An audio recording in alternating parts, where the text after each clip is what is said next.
qu'ont en commun ces images? Ce sont toutes de vraies photos prises dans l'espace. Alors, où sont toutes les étoiles? Lors des lancements de fusées, des alunisages ou dans les vidéos de la Station spatiale internationale, on ne voit jamais d'étoiles en arrière-plan. Cela semble sombre et a déclenché l'une des plus grandes théories du complot de l'histoire. Donc, pour répondre à la question et prouver que les scientifiques ne vous mentent pas, nous devons examiner comment fonctionnent les caméras dans l'espace et aussi ce que les astronautes voient réellement de leurs propres yeux lorsqu'ils sont là-haut. C'est une obscurité insondable, comme avec une texture qui donne envie d'y plonger la main. Le ciel est un noir profond. Le 7 février 1984, 5 astronautes se trouvaient à bord de la navette spatiale Challenger sur le point de marquer l'histoire. Leur mission était d'effectuer la toute première sortie dans l'espace sans attache de l'histoire. Lors des précédentes sorties spatiales, les astronautes étaient attachés au vaisseau par une ligne de sécurité, mais pas cette fois. L'astronaute Bruce McCandless entre dans la soute en portant son sac à dos à réaction et en sortant, il déclare « Ce fut peut-être un petit pas pour Neil, mais c'est un sacré grand bond pour moi. » Robert Gibson, le pilote du vol, a sorti l'appareil photo Hasselblad à bord, réglé l'exposition et capturé cette image, l'une des photos les plus célèbres jamais prises dans l'espace. Il était libre de flotter au loin, mais remarquez-vous quelque chose d'étrange? Où sont toutes les étoiles? Et ce n'est pas la faute de l'appareil photo. Les astronautes eux-mêmes ont rapporté que lorsqu'ils étaient en orbite, le ciel leur apparaissait comme un noir profond, texturé et ancré. Pour comprendre pourquoi on ne voit pas d'étoiles sur ces images ou vidéos prises dans l'espace, il faut comprendre comment fonctionne l'exposition d'un appareil photo. Honnêtement, c'est très intuitif. Tous les appareils photo possèdent une vitesse d'obturation. C'est la durée pendant laquelle l'obturateur reste ouvert, laissant passer la lumière jusqu'au capteur. Bien sûr, plus il y a de lumière capturée par le capteur, plus l'image apparaîtra lumineuse. Vous avez déjà fait cette expérience lorsque vous utilisez l'appareil photo de votre téléphone et que vous pouvez simplement ajuster la luminosité très facilement comme ceci. Dans toutes ces images et vidéos, le sujet n'est pas les étoiles en arrière-plan. L'accent est mis sur les éléments au premier plan, que ce soit les astronautes, la Terre ou même le vaisseau spatial. Et ils sont tous correctement exposés. Mais ces objets au premier plan sont bien plus lumineux que les étoiles en arrière-plan, car ils reçoivent autant de lumière solaire que sur Terre en plein jour. Il est donc impossible d'exposer à la fois les astronautes au premier plan et les magnifiques étoiles en arrière-plan avec la même image. L'un des deux sera forcément surexposé ou sous-exposé. C'est pourquoi on ne voit généralement pas les étoiles sur les photos prises dans l'espace.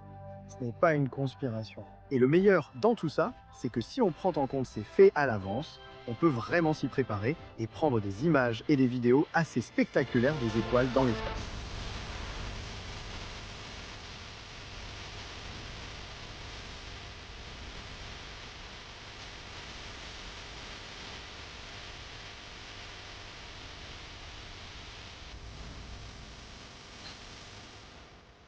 Une question reste encore non résolue. Pourquoi les astronautes beaux ne peuvent-ils pas voir les étoiles de leurs propres yeux lorsqu'ils sont dans l'espace?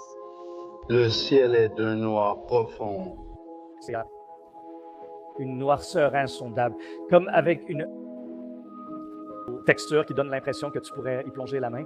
Nous n'avons jamais vu d'étoiles à l'œil nu depuis la surface lunaire ou le côté éclairé de la Lune, sauf avec des optiques.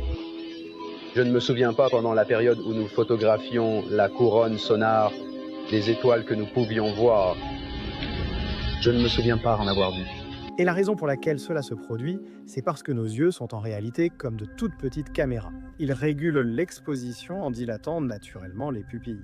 Si vous êtes dans un lieu très lumineux, comme une plage en plein soleil ou la surface de la Lune, vos pupilles se rétrécissent pour limiter la lumière entrante. Dans un endroit sombre, comme votre chambre la nuit ou dans l'espace, vos pupilles s'agrandissent pour laisser entrer plus de lumière. C'est pourquoi les astronautes de la Station spatiale internationale ou des missions Apollo ont déclaré ne pas voir les étoiles à l'œil nu, car leurs yeux étaient adaptés à la surface lunaire très réfléchissante. Petite parenthèse, en préparant cette vidéo, je suis tombé sur de nombreux bêtisiers d'astronautes tombant sur la Lune, trop drôle pour ne pas vous les montrer.